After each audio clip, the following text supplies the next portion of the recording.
bonjour à l'église Pharos. Comment allez-vous ce matin? Température un peu diminuée. L'automne est à nos portes. Veux-tu dire à ton voisin, l'automne est à nos portes, mais le Seigneur est là? C'est marrant, si je vous avais dit de dire l'été à nos portes, vous serez plus souriant. Est-ce qu'on peut bénir le Seigneur pour l'automne? Amen. Merci Seigneur. On veut se réjouir en toutes choses. Dieu sait pourquoi il a créé les 4 saisons, notamment dans une partie du globe, parce que dans d'autres parties, il y a 2 saisons qui s'alternent, la saison des pluies, la saison sèche, et d'autres saisons également en fonction de là où nous sommes. Et nous nous réjouissons d'être dans sa présence. Et ce matin, nous voulons vraiment que le Seigneur touche nos vies. J'attendais un peu plus d'enthousiasme.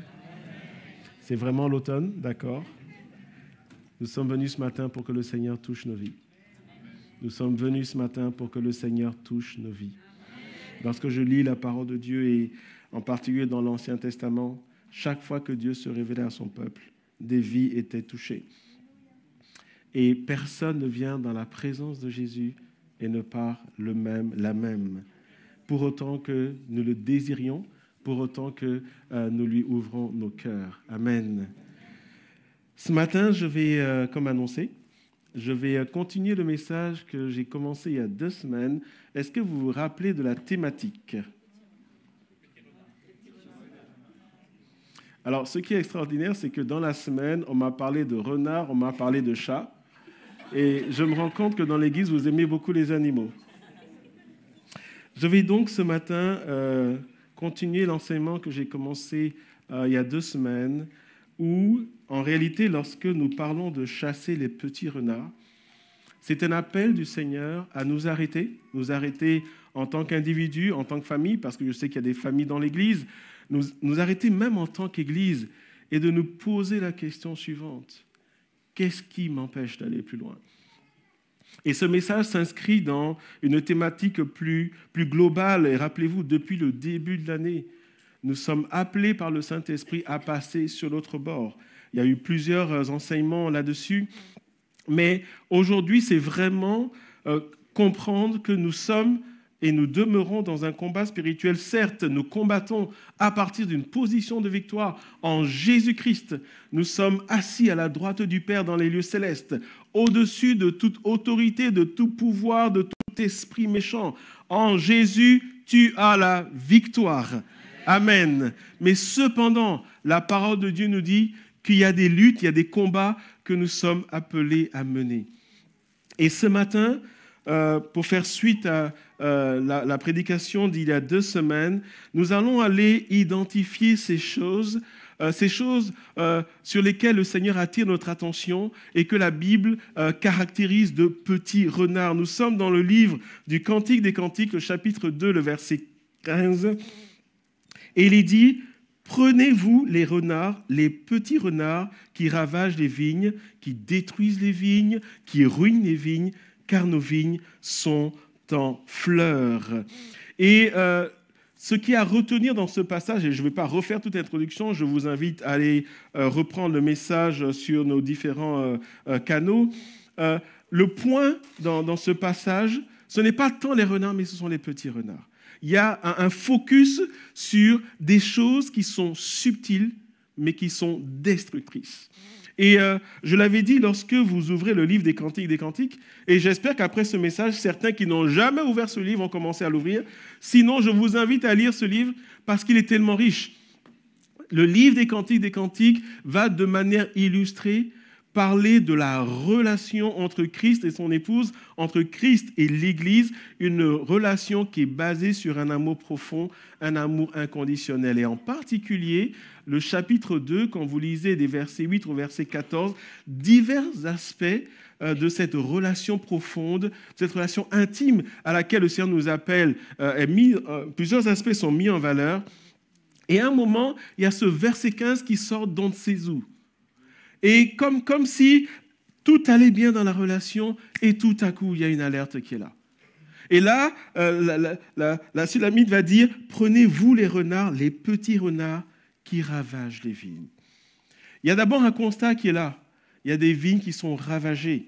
Et lorsqu'il est dit qu'il ravage les vignes, il est précisé car nos vignes sont en fleurs.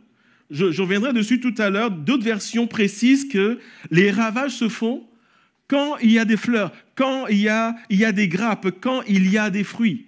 Et ce matin, c'est aussi un rappel pour nous de réaliser que Dieu nous appelle à grandir et à porter du fruit. Dieu t'appelle, m'appelle à grandir et à porter du fruit. Et avant d'aller plus loin, permets-moi de te poser cette question. Est-ce que tu portes du fruit pour le Seigneur? J'en ai un peu parlé à l'école de Béret mardi. En réalité, quand tu lis la parole de Dieu, en particulier Jean chapitre 15, quand Dieu regarde ta vie, Dieu cherche des fruits.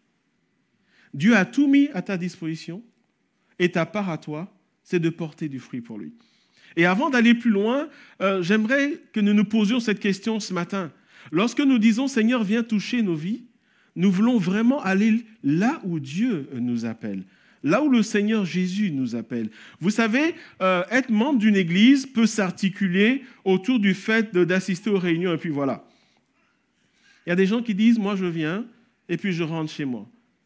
Mais ce n'est pas l'appel du Seigneur pour nous. L'église, ce n'est pas fait pour venir et pour partir. L'église, c'est fait pour venir avec ses frères et sœurs, les membres de la même famille spirituelle, et ensemble travailler à l'avancement du royaume de Dieu. Et pour cela, pour vivre cela, il faut que toi et moi, nous portions du fruit. En réalité, quand Dieu regarde ta vie, Dieu cherche les fruits. Où sont les fruits? Dans Jean chapitre 15, et ce n'est pas le message de ce matin, mais dans Jean chapitre 15, et je vous invite à lire, le Seigneur va commencer à dire « Je veux que tu portes du fruit ». Quelques versets plus loin, il va dire « Je veux que tu portes encore plus de fruits ». Et en plus, et plus loin, il est dit « Je veux que tu portes de plus en plus de fruits ».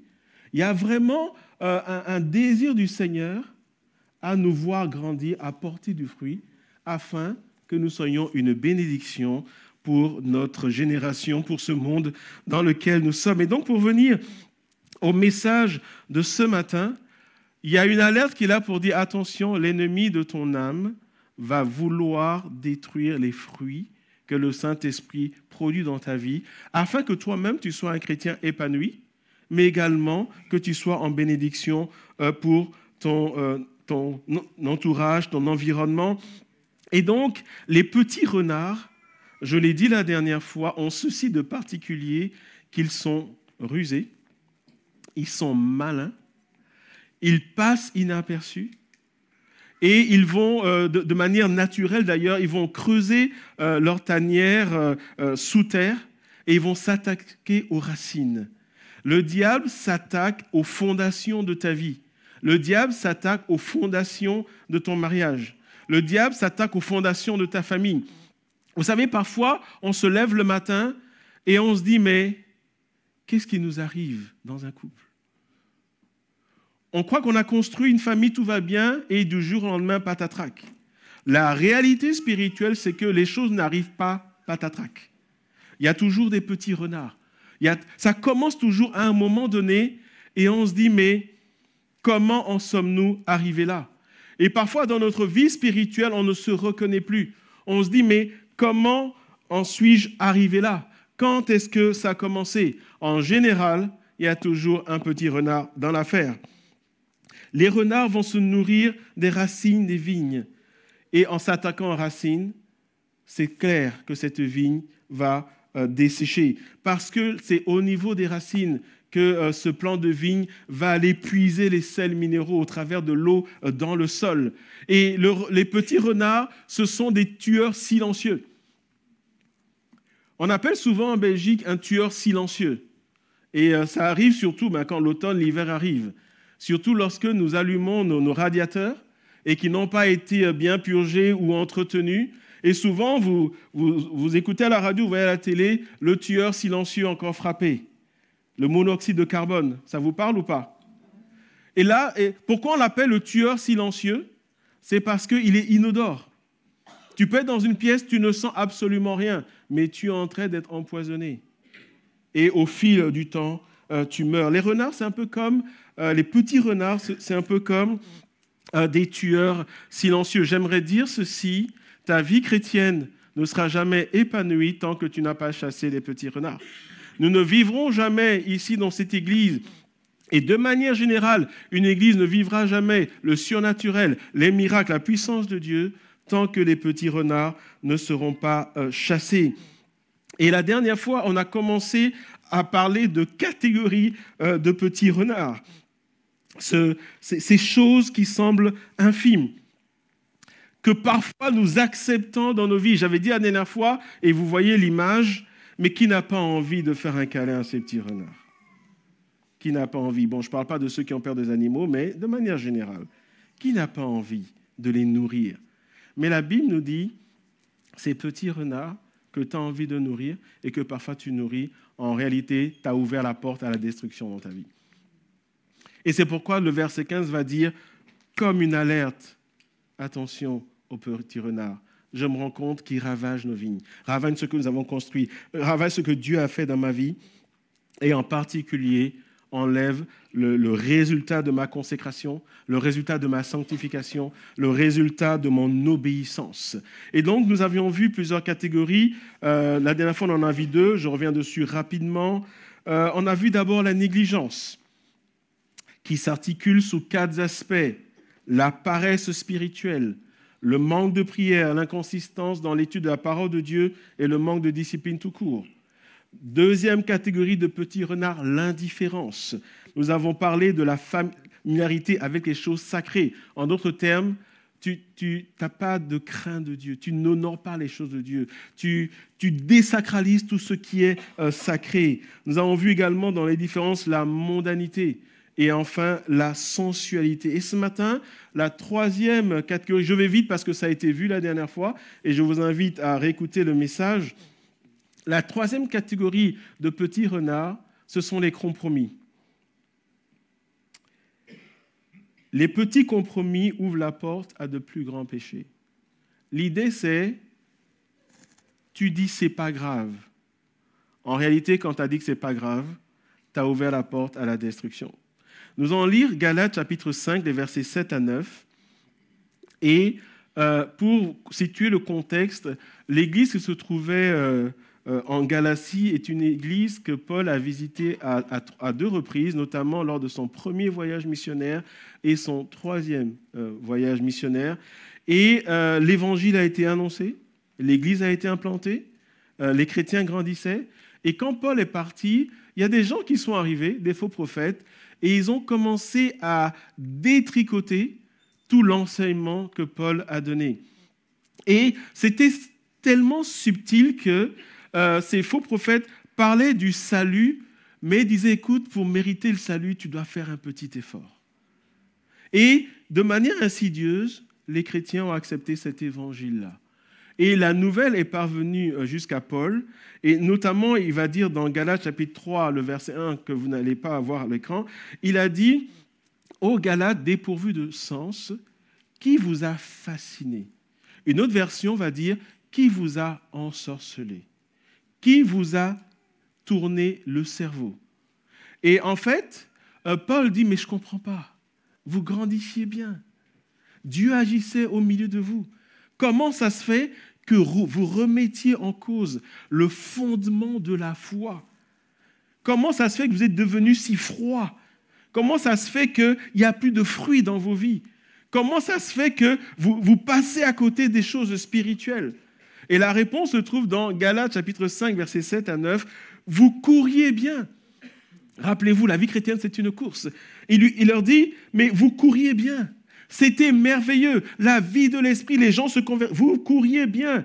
Et il va dire, qui vous a arrêté pour vous empêcher d'obéir à la vérité? Verset 8. Cette influence ne vient pas de celui qui vous appelle. Paul dit que les petits renards, il y a une influence spirituelle. Cette influence ne vient pas de celui qui vous appelle. Verset 9, il leur explique, un peu de levain fait lever toute la pâte. Ce qu'il veut dire dans le verset 9, c'est, votre problème, les Galates, c'est quoi? C'est les petits renards. Il y a quelque chose qui est rentré dans vos cœurs et aujourd'hui, vous êtes en train de défaillir par rapport à votre foi. Et en réalité, bien-aimés, de quoi est-ce qu'on parle? on parle parfois d'une demi-vérité. Nous savons que notre Dieu est un Dieu saint. Mais nous sommes devant un frère et une sœur et on choisit un mot qui va tordre la vérité. Et on se convainc que, oui, mais il y a une partie de vérité. J'ai juste pas été précis. Et vous savez, quand on commence à ne pas être précis, on grandit dans l'imprécision. En réalité, on est en train de mentir, mais on se dit, oui, mais je lui ai pas dit ça, mais j'ai quand même dit ça. Ou on fait des allusions. Et en réalité, ce que nous ne savons pas, c'est que, en commençant comme ça, on continue comme ça. Et à un moment donné, le mensonge s'assied dans nos vies, mais on va aller le justifier. On va aller l'enrober. On va aller le justifier. On va aller dire, oui, mais. On va aller le tolérer et mieux, on va dire, oui, mais le Seigneur comprend. Et là, on rend Dieu complice des choses. Et ce que Paul dit aux Galates, c'est, vous en êtes là.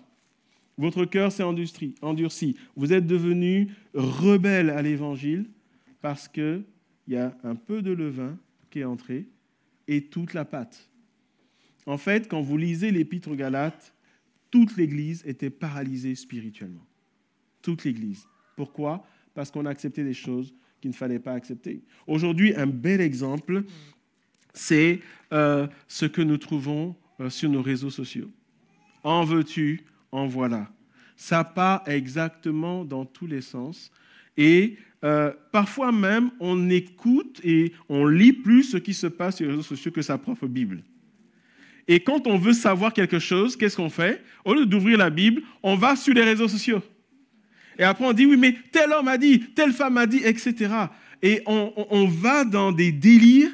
Et en réalité, ce que nous ne voyons pas, c'est que notre vie spirituelle commence à décliner. Là où nous étions bouillants pour le Seigneur, nous devenons froids pour le Seigneur parce que nous remettons en cause tellement de choses. Ce qui est important à comprendre également, c'est que le compromis affecte notre témoignage.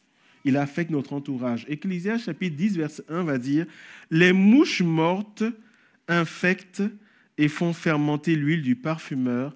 Un peu de folie l'emporte sur la sagesse et sur la gloire. » Les mouches mortes vont symboliser des choses qui sont impures, des choses qui sont destructrices. Mais lorsqu'elles se déposent, alors un parfum qui est si embaumant, qui est si bon à l'odorat, ce parfum est dénaturé. Les scientifiques disent que s'il y a des insectes auxquels vous devez vraiment faire attention qui sont porteurs de microbes, ce sont les mouches.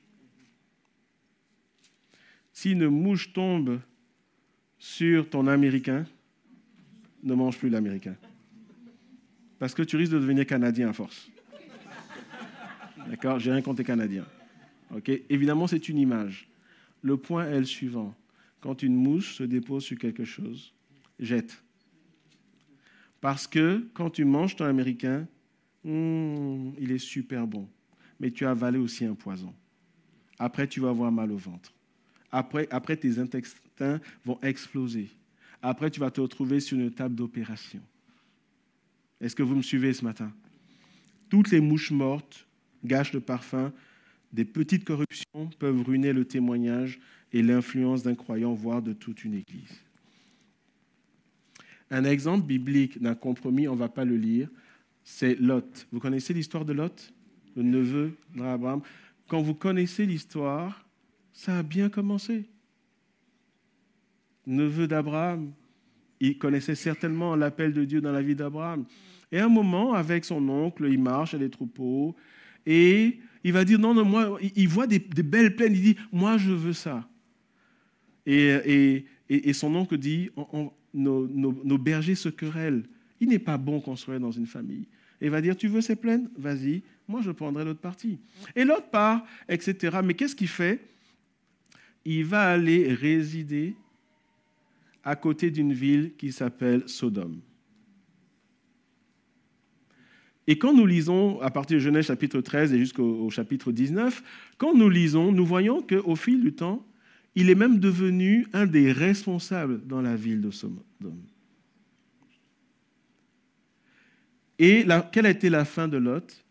Il a tout perdu, jusqu'à sa famille. Comment ça a commencé? C'est pas grave si je me mets à côté de cette ville de Sodome. C'est pas grave. Mais ça a commencé par c'est pas grave, et ça a commencé par j'accepte l'esprit de Sodome. Non seulement j'accepte l'esprit, mais je suis en autorité dans cette ville-là. En d'autres termes, il fait partie de ceux qui dirigent la ville avec tout ce qu'il y a comme débauche, tout ce qu'il y a comme déviation. Et qu'a récolté Lot? La destruction. Et je dirais que son salut est dû à l'intercession de son oncle. Et voyez-vous, bien-aimés, le compromis avec le monde, le compromis avec le péché est destructeur. Et ça m'amène à parler de la deuxième dimension du compromis, qui est un peu la suite du premier, c'est le fait de tolérer le péché. J'aimerais citer cela pour dire, en fait, nous devons comprendre que lorsque nous tolérons le péché, ça nous anesthésie spirituellement. J'aimerais expliquer cela. 1 Corinthiens chapitre 5, versets 1 à 6. Et rappelons-nous, le but aujourd'hui, c'est d'identifier les petits renards et les chasser. 1 Corinthiens 5, 1 à 6 va dire « On entend dire généralement qu'il y a parmi vous de l'impudicité. » Là, Paul s'adresse aux Corinthiens. Paul a reçu un rapport et on lui a dit « Écoute, Paul, l'église à Corinthe, c'est vraiment du n'importe quoi. » Et il leur écrit une lettre. « On entend dire généralement qu'il y a parmi vous de l'impudicité et une impudicité telle qu'elle ne se rencontre pas même chez les païens. C'est au point que l'un de vous a la femme de son père. Et vous êtes enflé d'orgueil et vous n'avez pas été plutôt dans l'affliction afin que celui qui a commis cet acte fût ôté du milieu de vous. Pour moi, absent de corps mais présent d'esprit, j'ai déjà jugé comme si j'étais présent. Celui qui a commis un tel acte, au nom du Seigneur Jésus, vous et mon esprit étant assemblés avec la puissance de notre Seigneur Jésus, qu'un tel homme soit livré à Satan pour la destruction de la chair, afin que l'esprit soit sauvé au jour du Seigneur Jésus. C'est bien à tort que vous glorifiez. Ne savez-vous pas qu'un peu de levain fait lever toute la pâte? Copier-coller. C'est ce qu'il a dit à l'église qui est en Galatie. Qu'est-ce qu'il leur dit? Ce que Paul dit en substance, c'est que, mais comment ça se fait que ces choses se passent au milieu de vous et qu'il n'y a personne qui réagit? C'est ça qu'il dit. Il dit, et vous n'avez pas été plutôt dans l'affliction. Alors ce que Paul dit, c'est, ok, il y a un cas d'adultère, d'impudicité dans l'église, dans la vie d'un frère, d'accord. Mais les chrétiens se lèvent et disent non. On dénonce le péché et on entoure les chrétiens qui sont tombés là, on va dans la repentance, on prie pour eux, etc. Il dit, il n'y a rien de ça. Comment ça se fait que vous êtes remplis du Saint-Esprit?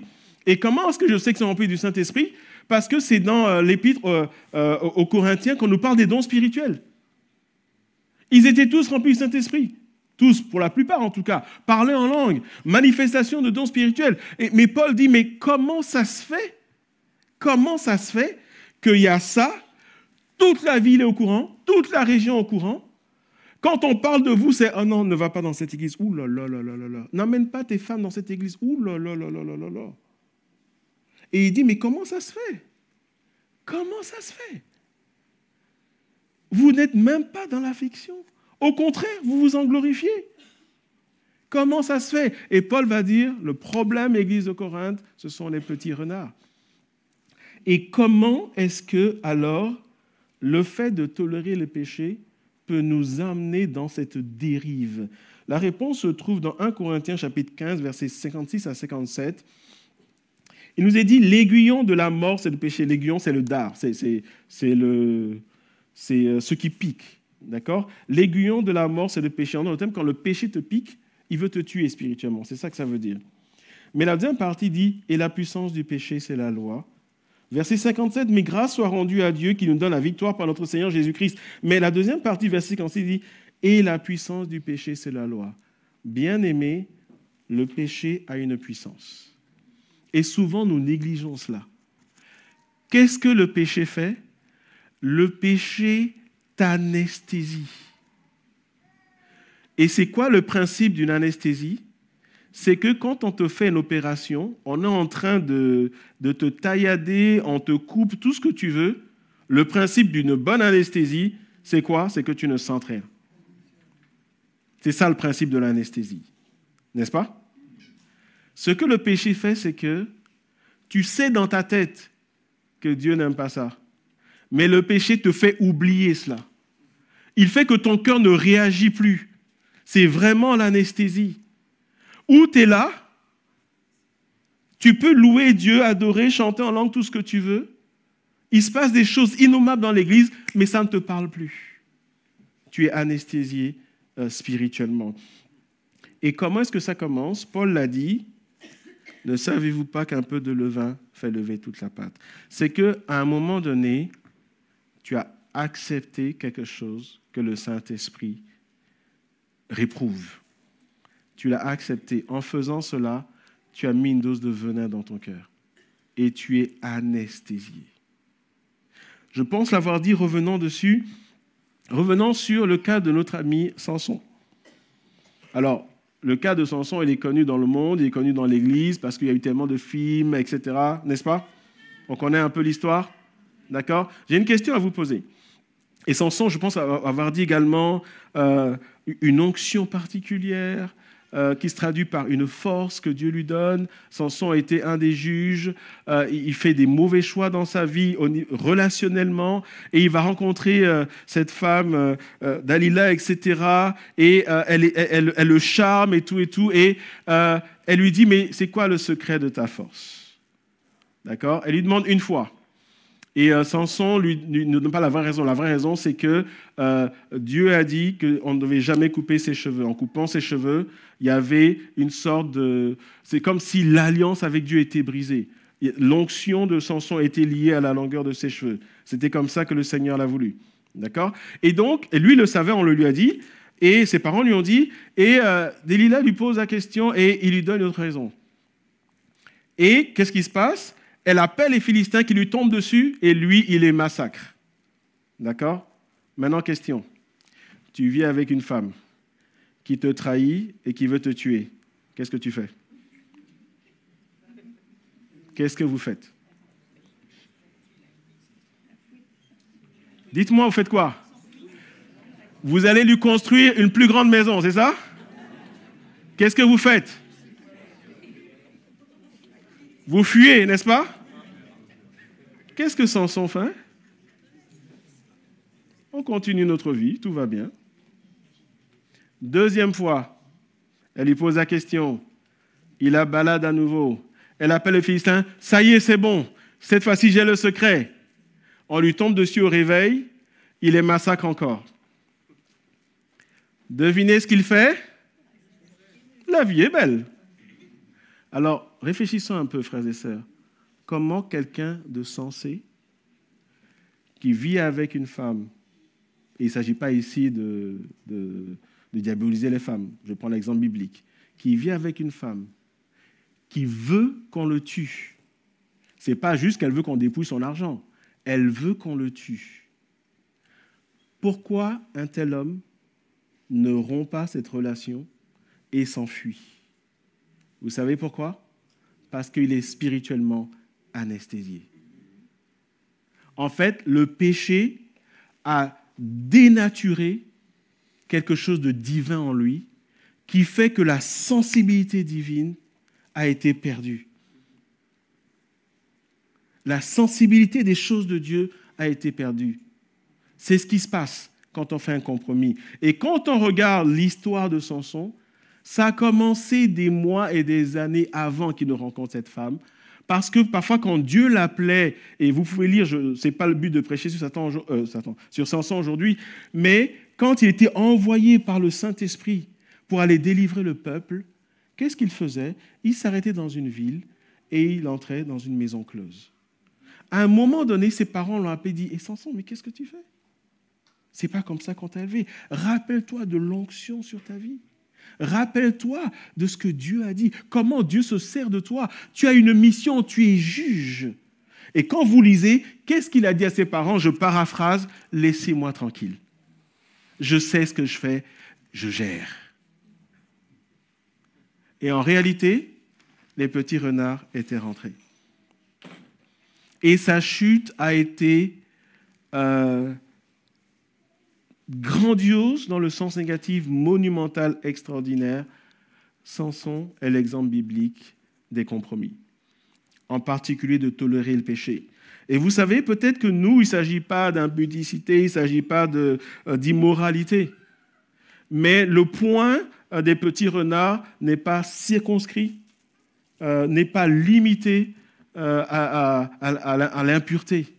C'est en fait tout ce qui attriste le Saint-Esprit, tout ce qui est en désobéissance à la parole de Dieu. Et le péché a ceci d'anesthésion. La dernière catégorie de petits renards, avant que nous ne voyions ensemble comment est-ce qu'on peut les chasser, ce sont les offenses et la division. Ça peut s'apparenter à un couple, ça peut s'apparenter à une famille, ça peut s'apparenter à l'Église tout entière. Les offenses et la division. Commençons par les offenses. Et la Bible nous montre que de petites offenses mènent à la rupture des relations. Combien de personnes ici ont vu peut-être des relations familiales, des relations fraternelles dans l'Église brisées, sans possibilité, en tout cas pour longtemps, de retour en arrière, parce qu'il y a eu à la base une offense. Une offense. Dans Proverbes, chapitre 18, verset 19, dans la version Louis II, il est dit « Des frères sont plus intraitables qu'une ville forte, et leurs querelles sont comme les verrous d'un palais. » Je vais lire dans la version Darby, qui est plus proche de l'original. Vous n'avez pas à l'écran, mais il est dit ceci, écoutez bien. « Un frère offensé est plus difficile à gagner qu'une ville forte. Et les querelles sont comme les verrous d'un palais. » En d'autres termes, ça commence par une querelle, ça finit par une rupture. Combien de couples ont explosé? Et avec Laurette, il nous arrive de suivre beaucoup de couples, que ce soit à l'église ou ailleurs. Ça fait des années que le Seigneur nous amène dans ce domaine-là. Parfois, nous écoutons des couples pendant des heures. Et chacun donne sa version. On écoute.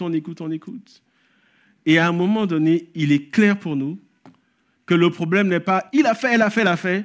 Le problème, c'est une offense qui n'a pas été réglée et qui fait qu'aujourd'hui, alors qu'on s'est dit c'est pour le meilleur et pour le pire, je t'aimerai jusqu'au bout, je mourrai pour toi, je combattrai des lions pour toi, voilà, tous les poèmes que tu veux.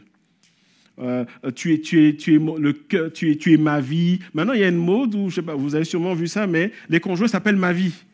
Vous avez remarqué ça? À mon époque, il n'y avait pas ça. Et voilà, ça change. Avant, c'était mon cœur. Maintenant, c'est ma vie. D'accord? Et j'ouvre une parenthèse, mais j'ai vu un truc une fois, une notification d'une vidéo où il y avait, je pense que c'était un truc humoristique, où le monsieur, en fait, la femme lui dit au revoir ma vie, et puis il lui dit au revoir. Et puis elle est rentrée dans une rage folle. Pourquoi? Parce qu'il a oublié de dire ma vie. D'accord? Donc, c'est ma vie. C'est pour dire quoi? Que c'est toi jusqu'au bout. Mais vous savez que ceux qui divorcent ou ceux qui se tapent dessus, au début, ils se sont aimés, mais grave. Souvent, je dis aux jeunes, les gens qui divorcent ne croient pas qu'ils s'aiment moins. Parce que parfois, des gens viennent me voir, « Pasteur, je l'aime. » Je dis, ça ne suffit pas pour se marier. Ça ne suffit pas. Ça ne suffit pas. Les gens qui divorcent, ce n'est pas des gens qui ne se sont pas aimés. Parfois, c'est des gens qui s'aiment même plus que vous. Mais pourquoi? C'est qu'à un moment donné, entre autres, il y a eu quelque chose qui est rentré. Ça peut être dans le cœur de deux ou le cœur de l'un. Mais c'est rentré et ça a été destructeur. Ce passage dit que quand quelqu'un est offensé, c'est plus facile de combattre une ville avec des murailles, et d'assiéger cette ville et de remporter la victoire. En d'autres termes, quand la blessure n'est pas guérie, c'est compliqué d'avancer. Et quand la blessure n'est pas guérie, alors ça amène à la rupture. Et ce que le diable fait, dans nos couples, dans nos familles, dans l'Église, c'est d'amener des malentendus. Et ces malentendus dégénèrent. Ça devient du ressentiment. On est dans l'église, le frère est là, on regarde là-bas. Quand le frère ou la sœur passe, on baisse sa tête. Et ce ressentiment amène à la séparation. Je me rappelle de cette dame qui était avec nous dans l'église où nous étions avant d'arriver à Rensart, une vieille dame qui aujourd'hui est décédée. Un jour, elle vient me voir et elle dit, elle avait, je pense, entre 75 et 80 ans, donc elle était âgée, et elle me dit, j'ai une question à te poser, ou plutôt j'ai besoin d'un conseil. Je dis, oui, je t'écoute, qu'est-ce qui se passe? Elle me dit, j'ai un frère, un jeune frère, qui est aujourd'hui dans la septantaine, ça fait 50 ans qu'on ne se parle plus. Et elle dit, qu'est-ce que tu penses que je dois faire? Et elle venait de cette famille où le papa, il avait plusieurs terrains et il a acheté des maisons à chacun. Donc, tous les matins, elle passe devant la porte de son frère. Et son frère, il est toujours devant le rideau et quand elle passe, il ferme le rideau. Ils ont des enfants, petits-enfants, etc. Mais parce que le frère et la sœur ne se parlent pas, les conjoints ne se parlent pas, les enfants ne se parlent pas, les petits-enfants ne se parlent pas. Et elle me dit, qu'est-ce que tu crois que je dois faire? Je lui dis, écoute, ça fait 50 ans que ça dure. Je crois qu'il est temps que l'un d'entre vous prenne son courage à deux mains et aille taper à la porte de l'autre. Elle dit, tu crois que ça va marcher? Je dis, c'est ce que la Bible dit en tout cas. Parce que clairement, tu en souffres. Et je lui dis, mais 50 ans, c'est une éternité. Moi, j'avais une trentaine à l'époque, je me suis dit, 50 ans, c'est beaucoup. Est-ce qu'il n'est pas temps? Une semaine après, elle vient me voir toute souriante. Oh, gloire à Dieu, alléluia, etc. Ton conseil était bon, je l'ai suivi, etc. Je dis, ok, mais qu'est-ce qui s'est passé? Elle dit, j'ai pris mon courage à deux mains, je suis passé devant la porte de mon frère, j'ai sonné, il a ouvert la porte et je lui ai demandé si je pouvais entrer. Et à ma grande surprise, il m'a fait rentrer. Elle a dit, on a pris le café et je me suis lancé. Et je lui ai dit, mais qu'est-ce qui s'est passé il y a 50 ans? Pourquoi il y a eu ce front entre nous? À ma grande surprise, quand elle me raconte, elle me dit, son frère a oublié.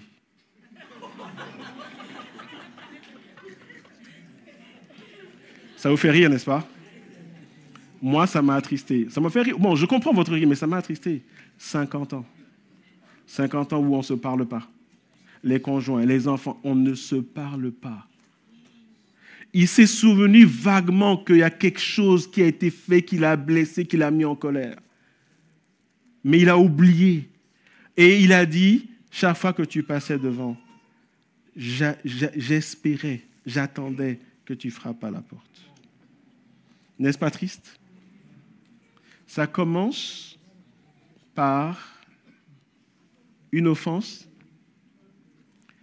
Les cœurs brisés, il n'y a rien de tel pour détruire des relations, pour mettre à genoux une église, pour mettre à genoux une famille, pour mettre à genoux un couple. Je me permets d'ouvrir une parenthèse. Si tu es ici et que, je parle au couple en ce moment, si tu es ici et que tu sais que tu as blessé ton conjoint, va demander pardon. Je m'adresse au couple, là. Va demander pardon. Je m'adresse aux hommes. Les hommes ont du mal à demander pardon. Si tu as blessé ton épouse, tu es assis là, tu sais, va demander pardon. Débrouille-toi comme tu veux, envoie un texto, envoie un email, envoie-lui un message vocal, débrouille-toi, mais demande pardon. Ma sœur, tu as offensé ton conjoint, va demander pardon. Parents, vous avez offensé vos enfants, va demander pardon. Enfants, vous avez blessé vos parents, ils vous aimeront toujours, mais demandez pardon. Chrétiens, vous êtes assis là, vous m'écoutez, ou vous allez écouter ce message. Tu sais qu'il y a un chrétien quelque part que tu as offensé, va demander pardon. Est-ce que vous me suivez ce matin? Parce que des cœurs blessés, des cœurs brisés, c'est des cœurs qui explosent, qui vont dans tous les sens. Tu as dit une parole blessante, une parole déplacée, tu as dit des choses qu'il ne fallait pas dire, va demander pardon. Parce qu'en face, il y a un cœur qui a pris un coup. Et il y a une offense, il y a une blessure qui est là. Et cette blessure va amener à la séparation.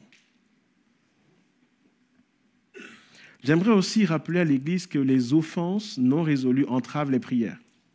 Dans Matthieu chapitre 11, versets 25 à 26, il est dit, et c'est le Seigneur qui parle, « Et lorsque vous êtes debout faisant votre prière, donc tu es en train de prier là, si vous avez quelque chose contre quelqu'un, pardonnez, afin que votre Père qui est dans les cieux vous pardonne aussi vos offenses. Mais si vous ne pardonnez pas, votre Père qui est dans les cieux ne vous pardonnera pas non plus vos offenses. » Ce passage est souvent négligé par les chrétiens. Ce passage dit ceci. Tu as offensé quelqu'un ou quelqu'un t'a offensé et tu as de la rage contre cette personne. Dieu dit, si pour toi cette personne n'est pas digne d'être pardonnée, tes prières restent dans ta bouche et dans ta gorge. Le Seigneur ne reçoit pas tes prières. Pourquoi ? Mais tu vas dire, Seigneur, c'est moi qui ai été offensé. Parce que le message de l'Évangile, c'est que nous n'étions pas dignes de pardon, mais Jésus nous a pardonnés. Et si quelqu'un t'a fait quelque chose, cette personne ne pourra jamais faire aussi mal que tu as fait à Jésus. Et le message du pardon, c'est un message où les petits renards sont chassés. Et Dieu dit, ta prière, je ne l'accueille pas parce que ton cœur n'est pas aligné avec le mien. Les offenses non résolues entravent les prières. Ne crois pas que Dieu t'approuve lorsque consciemment tu refuses de pardonner. Il y a une différence entre « Seigneur, c'est difficile » et « Seigneur, je ne veux pas ». Tu peux dire « Seigneur, je veux, mais aide-moi », alors là, la main de Dieu est sur toi. Mais si tu dis « Seigneur, je ne veux pas », tu peux avoir raison dans tous les sens. La main de Dieu n'est pas sur toi parce que tu vas à l'encontre du message de l'Évangile. Est-ce que vous me suivez ce matin? Division des offenses, nous sommes toujours dans cette catégorie, les commérages et les médisances. Alors, c'est quoi la médisance? La médisance, c'est le fait de dire des choses négatives sur quelqu'un. C'est quoi le commérage? C'est d'être généreux et de partager ça. C'est ça les commérages. D'accord? La médisance, c'est une arme que le diable utilise pour affaiblir l'Église. J'aurai l'occasion d'apporter un enseignement là-dessus, un vendredi et un samedi, parce que souvent les gens se disent, mais c'est quoi la médisance finalement? Donc ce n'est pas le lieu de le dire ce matin, mais c'est important de saisir que la médisance, c'est quand tu dis des choses négatives sur quelqu'un. Tu sais très bien que ce que tu dis, c'est négatif. Tu es en train de salir la personne, évidemment, à son insu. Dans Jacques chapitre 3, versets 5 à 6, il est dit, « De même, la langue est un petit membre et elle se vante de grandes choses. Voici comme un petit feu peut embraser une grande forêt. La langue aussi est un feu, c'est le monde de l'iniquité. La langue est placée parmi nos membres, souillant tout le corps et enflammant le cours de la vie, étant elle-même enflammée par la géhenne. » Ce passage nous dit que il faut faire attention à ce que nous disons, parce que la langue peut faire le travail de l'enfer. C'est ça que ça veut dire. Et nous sommes dans des temps de canicule où chaque été, encore récemment, je pense dans le sud de la France, il y a eu des feux de forêt. Et à chaque fois, ça commence souvent un mégot, une négligence, etc. Et toute la forêt part. Et il y a des dégâts, il y a des agriculteurs qui perdent des hectares et des hectares de culture. Il y a des gens qui meurent. Quand le feu part dans l'Église, il y a toujours des victimes. Toujours. Oui, la main de Dieu peut intervenir quand à un moment on se lève et on prie, mais il y a toujours des victimes. Il y a toujours de la destruction. Parce que quand ça part, tu ne peux plus aller chercher ça. Quand ça part, tu ne peux plus nettoyer tout ce de négatif que tu as dit. Et l'idée du feu n'est pas anodin. Dans la parole de Dieu, l'idée du feu, c'est que ça se propage. Et ça se propage vite. Au point où, quand tu viens à l'église le dimanche, c'est ça que tu as dans la tête, plutôt que ce qui se passe dans la présence de Dieu. Des mots inconsidérés peuvent provoquer une guerre et une division dans l'église. Et le diable utilise ça souvent. Beaucoup d'églises ont mis clé sous porte, ont fermé. Et quand tu vas chercher, le petit renard s'appelle médisance. Des églises sont divisées où des gens s'asseyent d'un côté, des gens s'asseyent de l'autre. Pourquoi? parce que le petit renard s'est appelé médisance. Pour terminer ce message, et avant peut-être en 5 minutes de voir comment ensemble on peut chasser les petits renards, dans la rubrique division et offense, il y a également l'orgueil et la rivalité entre frères. La rivalité entre frères, l'orgueil, ça engendre des conflits dans l'Église. Nous sommes dans Philippiens, chapitre 2, versets 3 à 4. Paul va dire à cette église, l'église qui se trouve dans la ville de Philippe, et je vous invite à lire Philippiens chapitre 4. Paul a écrit, souvent on appelle cette épître l'épître de la joie, mais en réalité quand vous lisez, Paul a écrit cette lettre parce qu'il y avait une rivalité entre 2 femmes dans l'église. L'une s'appelait Évodie, l'autre s'appelait Syntyche.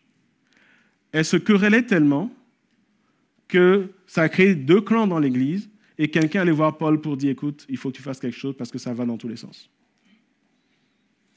Et dans Philippiens 2, 3, 4, il dit, ne faites rien par esprit de parti ou par vaine gloire, mais que l'humilité vous fasse regarder les autres comme étant au-dessus de vous-même.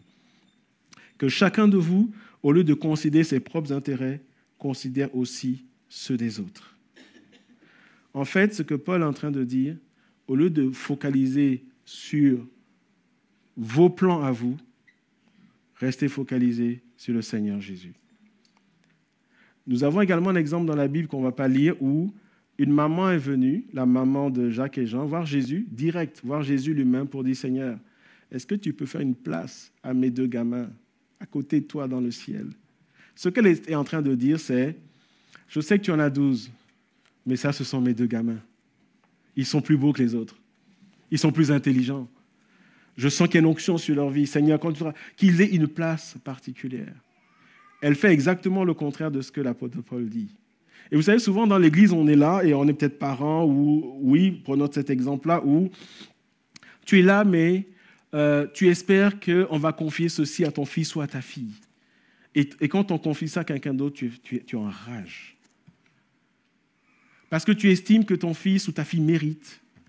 Peut-être que tu priais et Dieu t'a dit qu'il l'a appelé à quelque chose de grand. Et toi, tu t'attends à ce que le pasteur lui confie quelque chose. Et le pasteur ne le fait pas, il confie à quelqu'un d'autre. Et puis, c'est la 3e guerre mondiale qui commence. Pourquoi? Parce que toi, tu dis non. C'est mon fils, c'est ma fille. Moi, je crois que s'il faisait ça, il le ferait mieux que l'autre. Etc., etc. Ou toi-même, tu viens dans l'église et tu t'attends qu'à un moment, on te confie ceci. Et le pasteur fait une annonce, il confie ça à quelqu'un d'autre. Et là, tu dis non. Et qu'est-ce que tu fais? Tu vas aller salir le frère ou la sœur. Pourquoi? Pourquoi tu fais ça? Parce qu'en fait, il y a de l'orgueil qui est là. Parce que tu es jaloux, tu es envieux. Parce que tu es frustré à l'intérieur de toi. Et quand on va regarder dans ta vie, il y a un petit renard qui est rentré à un moment donné. Tu as peut-être ce besoin d'être vu. Peut-être parce que tu t'es toujours senti diminué. Et qu'à l'église, tu es gentil avec tout le monde, mais tu as un plan de carrière spirituelle. Tu espères que. Quand on annonce que bientôt on va créer tel département, tu te projettes dans ton cœur, tu dis gloire à Dieu, mon temps est arrivé. Et on le donne à quelqu'un d'autre, et puis tu pètes un plomb.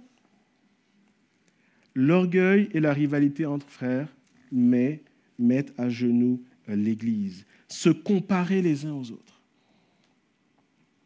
Pourquoi c'est toujours lui qui doit prier le vendredi? Ah, mais j'étais dans l'église avant lui, avant elle. Mais il semble que le pasteur prend plus de temps avec lui ou avec elle.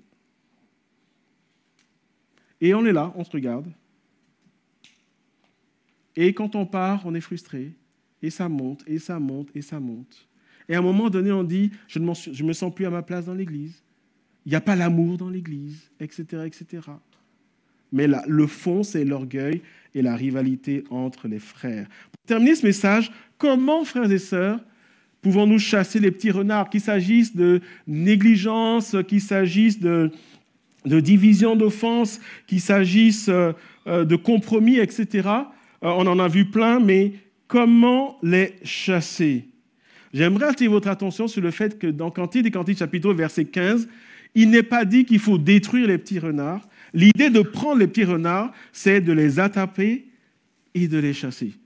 L'idée de prendre les petits renards, c'est pourquoi est-ce qu'on ne peut pas les détruire? Vous allez me dire, mais mettons, je ne sais pas moi, du poison et puis on tue ces petits renards.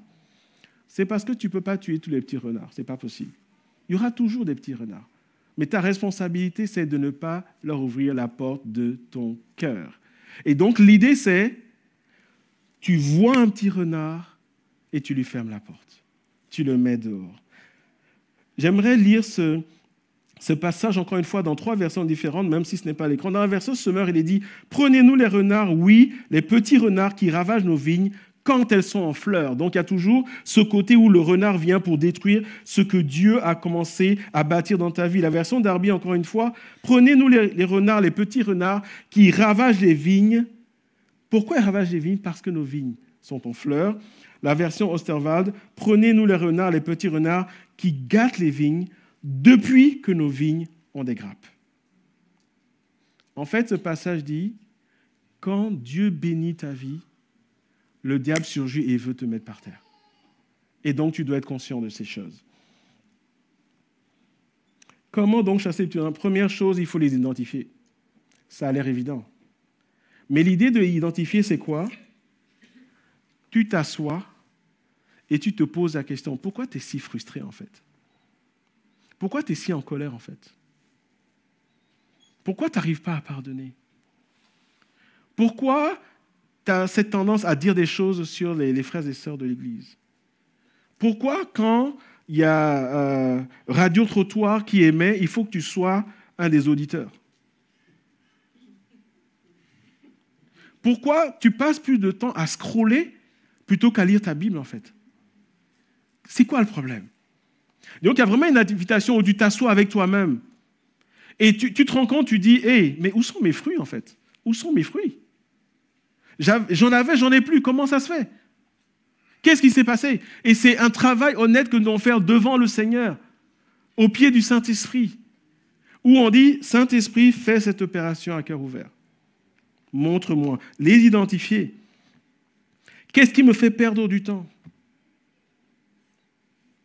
Pourquoi je suis si négligent? La deuxième chose qu'il faut faire, une fois qu'on les a identifiés, c'est de confesser cela.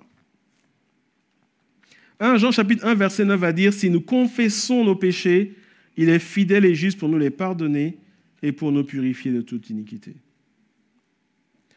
Le fruit ne reviendra pas tant qu'il n'y a pas confession. Troisièmement, il faut ériger des barrières spirituelles. Ce n'est pas Dieu qui va le faire, c'est toi qui vas le faire. Il faut fixer des limites. J'aimerais, il y a plusieurs versets qui en parlent, mais je vais prendre l'exemple de Job, Job chapitre 31, verset 1. Lisons-le et regardons ce qu'il fait. Il dit, pardon, « J'avais fait un pacte avec mes yeux et je n'aurais pas arrêté mes regards sur une vierge. » Prenons le temps de lire ce passage. Qu'est-ce que Job a fait? Job s'est assis et il s'est dit, j'ai un problème avec mes yeux parce que mes yeux sont baladeurs. C'est ça qu'il dit. Il dit, je suis là et je me rends compte que non, je regarde des choses que je ne suis pas censé regarder. C'est ça que Job dit. Je fais des choses que je ne suis pas censé faire en tant que chrétien.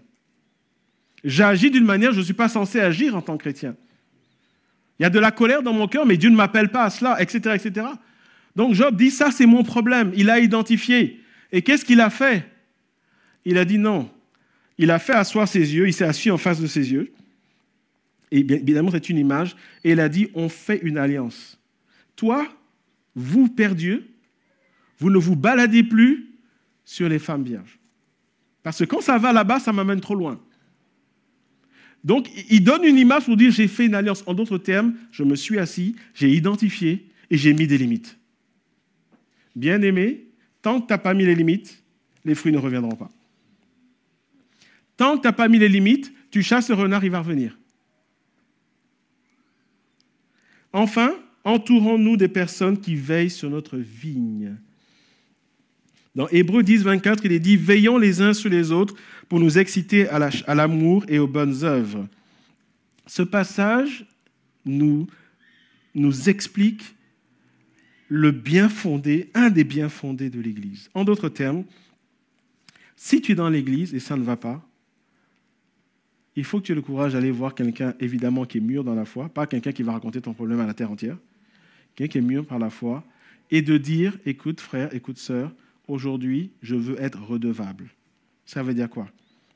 Ça veut dire, voilà mon problème, et est-ce que tu peux m'aider en priant pour moi et chaque fois en venant me challenger? Tu m'appelles aujourd'hui et tu me dis, salut Franck, comment tu vas aujourd'hui? Est-ce que tu as pu tenir? Et moi, en retour, je dois dire, ça a été compliqué ou ça va mieux. Et on se revoit peut-être 2 jours après, on prie. Et chaque fois, tu te rends redevable. Pourquoi? Parce que lorsque tu mets quelque chose à la lumière, tu es déjà dans la victoire. Et vous savez ce que le diable nous dit? Ah, mais n'en parle surtout pas. Attends, comment il va te regarder à ce moment-là? Attends, il te voit comme quelqu'un qui est mûr, tu pries, tu es dans le feu, tu vas dire ça. Non, attends, tu ne peux pas. Et ça, c'est le piège du diable. Il va jouer sur notre orgueil. Parce que chacun d'entre nous, on aime être bien vu, n'est-ce pas? Oui ou non?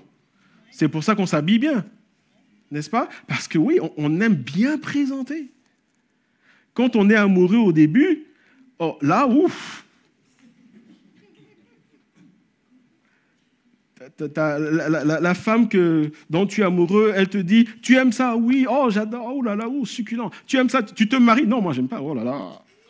Mais tu as dit que tu aimais. Oui, mais là, c'est que tu es amoureux et tout est plus beau, rien n'est plus beau que le ciel. Tu dis oui à tout. Pourquoi? Parce que tu veux te montrer sous ton vrai jour, ton beau jour.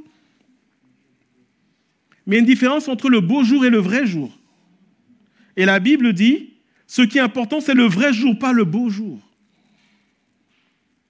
Et le chemin de la victoire, c'est le chemin de la lumière. Je précise, évidemment, il faut aller voir quelqu'un qui est mûr dans la foi, responsable, etc. Mais être redevable. Entoure-toi des gens qui prient pour toi sincèrement, des gens qui t'aiment, des gens qui, quand tu confesses un péché, se mettent à genoux avec toi et demandent pardon avec toi. Quelqu'un qui dit « je prie pour toi ». Quelqu'un qui dit « je veux prendre un temps de jeûne pour toi parce que j'aime ton âme. Tu es mon frère, tu es ma sœur ». Et la redevabilité, s'entourer de gens qui prient pour nous, des chrétiens matures, nous aide à créer autour de nous des gens qui veillent sur nous. Ce qui fait que quand parfois nous sommes en train de trébucher, ils seront là pour nous donner la main et pour nous tirer. Vous savez, on a tous besoin à un moment donné de quelqu'un qui nous tend la main et qui dit « je ne te lâche pas, je ne te lâche pas, tu n'es pas seul, je suis avec toi, je suis avec toi ». Dans ma vie, j'ai eu des gens qui m'ont tendu la main. Et dans ma vie, j'ai eu des gens à qui j'ai tendu la main. Parce que nous sommes appelés à veiller les uns sur les autres. Aujourd'hui, dans le monde, quand quelqu'un, regardez les réseaux sociaux, quand quelqu'un, surtout quelqu'un qui est public, a la mauvaise idée de tomber dans le péché, il est mort. Il est mort. C'est opération, on l'abat. Et ça va dans tous les sens et c'est violent. Mais personne ne dit, frère, je prie pour toi. C'est notre monde aujourd'hui et c'est entrer dans l'Église. On dit souvent que l'armée de Dieu, qui est l'Église, est la seule armée où on achève les blessés. Ça dit, tu es tombé dans le péché, eh bien, on t'achève, on te met une étiquette. Mais Dieu nous appelle à veiller les uns sur les autres. Et il est dit pour nous exciter à l'amour et aux bonnes œuvres. Pour conclure ce message sur chasser des petits renards, je citerai le Proverbe chapitre 4, verset 23 qui dit « Garde ton cœur plus que toute autre chose, car de lui viennent les sources de la vie. » La version Semeur va dire « par-dessus tout ». En premier, la priorité par rapport à ta relation avec Dieu, parce que les petits renards ont été introduits dans le livre de Cantiques des Cantiques lorsque la relation avec le Seigneur était au beau fixe et produisait du fruit. Par-dessus tout, par rapport à ta relation, veille soigneusement sur ton cœur. C'est ton travail, car ton cœur est la source de tout ce qui fait ta vie. Si tu veux produire du fruit, veille sur ton cœur. S'il y a des petits renards, tu les identifies, tu vas dans la présence de Dieu et tu dis, Saint-Esprit, fais une opération à cœur ouvert. Montre-moi. Quand il t'a montré, confesse. Quand tu as confessé, établis des murs, établis des limites. Et pour te fortifier, sois redevable. Va vers des hommes, des femmes de Dieu des hommes et des femmes de Dieu qui ont un témoignage de maturité spirituelle. Pas des personnes qui vont t'écraser, mais des personnes qui vont t'aider à te relever. Et aussi longtemps que nécessaire, sois redevable. Moi, il y a des gens que j'appelle régulièrement. Je ne leur parle pas souvent, mais quand je les appelle, on s'est mis d'accord, ils m'ont donné la permission, je pose la question. Comment ça va aujourd'hui par rapport à ça? Pasteur, ça va beaucoup mieux. Je continue, je tiens très bien. Je t'appelle la semaine prochaine, tel jour, telle heure. Comment tu vas par rapport à ça? Jusqu'à ce que je vois que la personne est repartie. Et je prie pour cette personne. Parce que moi aussi, à un moment donné, des gens ont prié pour moi. Et c'est comme ça que le Seigneur veut qu'ensemble nous puissions marcher. Est-ce que vous me suivez, bien-aimés? Ce matin, nous avons vu ensemble que Dieu nous appelle à chasser les petits renards et nous dit, fais attention, bien-aimé, le diable veut te mettre à terre. Le diable veut t'éteindre. Et ça commence toujours par des choses subtiles, des choses anodines, des choses qui passent inaperçues. Mais c'est comme un poison, il est lent, mais quand tu l'as ingurgité, ton cœur va s'arrêter.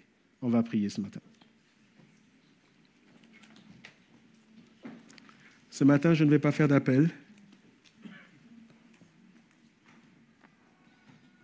Mais je veux juste que nous prions ensemble, en tant qu'Église,